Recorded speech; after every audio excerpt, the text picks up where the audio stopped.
So పైన మనం slew remove చేసి ఇట్లా జాయింట్ వేస్తాం.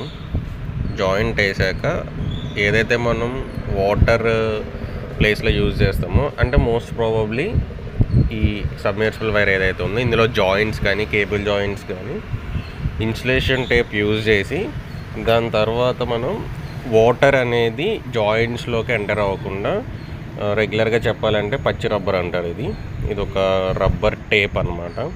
ఇది ఏంటంటే దీని ప్రాపర్టీస్ ఏంటంటే వన్స్ ఇది అతుక్కుంది అనుకోండి, దీనికి స్టిక్ అయితే రిమూవ్ చేయలేం.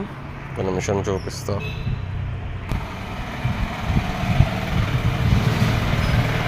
సో ఈ టేప్ ఇట్లా దీనికి అతుక్కుంటే ఇది ఇట్లా సాగుతుంది అనమాట. ఎలాస్టిక్ ప్రాపర్టీ ఉంటుంది.